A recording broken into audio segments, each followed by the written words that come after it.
We really don't know exactly how old skiing is. No one can really put their finger on that, but it's thousands and thousands of years old.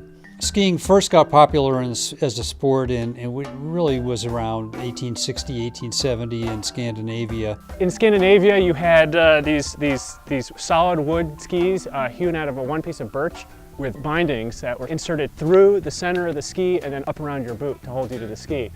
And over time, that has evolved into what we see today, which is these modern composite skis. I have a full complement of modern skis and I love them, but I love coming back to my roots and skiing on older stuff that my grandparents would have skied on. Earlier I was on a pair of mid-1950s Mad Shoes round Tourings, 210 centimeters long and quite narrow, but beautiful skis. It gives me a deeper appreciation for the modern skis that we get to ski on today. I think that equipment really makes a huge difference. I think about the leather boots that people used to ski in with no forward, pressure and the wood skis. I would probably handle this ski pretty good. I'm more inspired by the fact that it has metal edges than just the pure wood ski. Yeah, this looks doable. After World War II, the development after the war was in materials. But in the late 80s and early 90s, designers experimented with much more radical side cuts. This was the worst thing that ever happened to skiing these skinny skis. Now that we have shape skis or fat skis, everybody's a lot safer and a lot happier. What really changed all that was the advent of the snowboard. People boarded on snowboards with a good hefty side cut and realized that this could be carried over into ski design as well.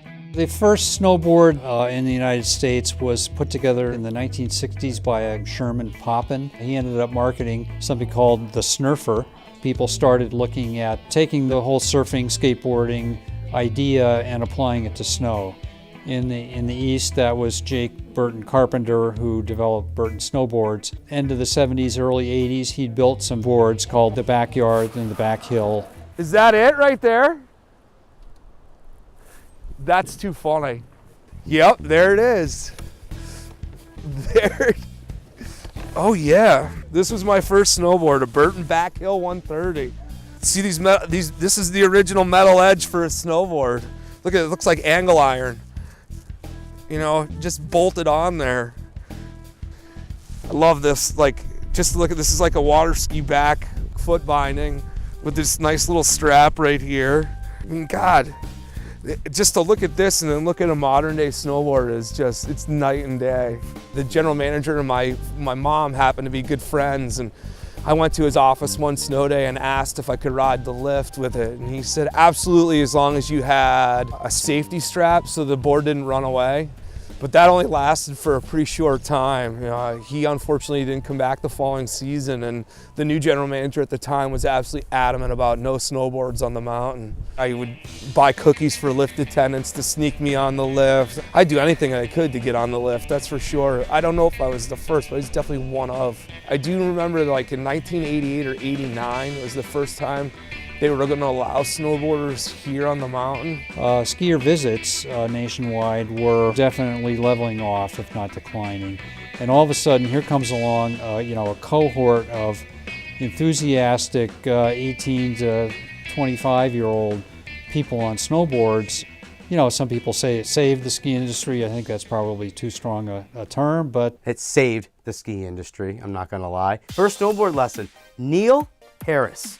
In the 89-90 season, he showed up to lineup the very first day with a snowboard and told Birdie, we're going to teach snowboard lessons. It started to take off a little bit. Next year, he got permission to hire a couple of two full-timers to go with him, and just progressed and progressed and progressed. One of the big trends now that snowboarding started was the existence of terrain parks. People have realized you don't need to have the biggest vertical to be for people to have fun. We've always had terrain parks. There was a terrain park here before me, a jump here, or whatever. So we started off with what they wanted to call a park, which was really just a jump over on like a lower duster. But all of a sudden, the Olympics had snowboard, and there were terrain parks popping up everywhere. So they got a little terrain park up on the East Wind, and then about a year or two before I started, we moved over to the Valley, and it's been there ever since. Well, when I started out here, There was a park, it was just a few features on the same trail, but there wasn't really park lessons at all. That wasn't a thing that they could do. So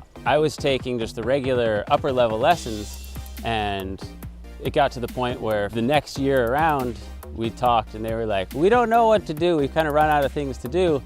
So we proposed the idea of doing park lessons. I said, I'm not sure if we can do that. And I asked Birdie. She said, get him to sign a release. I don't see why not, or a waiver. I took the first park lesson here with a handwritten waiver that we made up and got notarized because there wasn't a waiver for park lessons yet.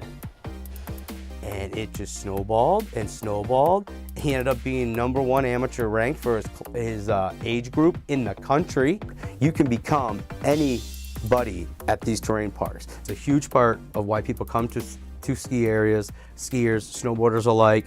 They all enjoy the terrain park. The tension between skiers and snowboarders, that's past. The influence of the parks, I think, had a big, was a big factor in the cooling down of tensions because, people on skis and snowboards that were interested in the elements converged in the same areas. That ski-snowboard rivalry has always been a thing.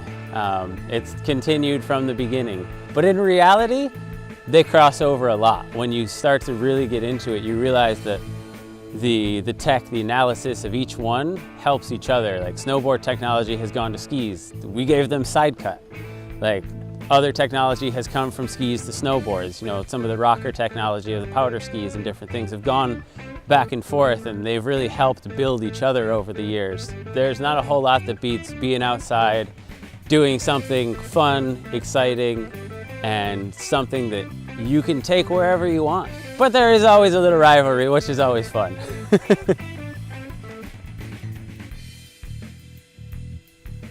And now that Pat's Peak is closed, us uphill skiers have full reign of the mountain. No rules.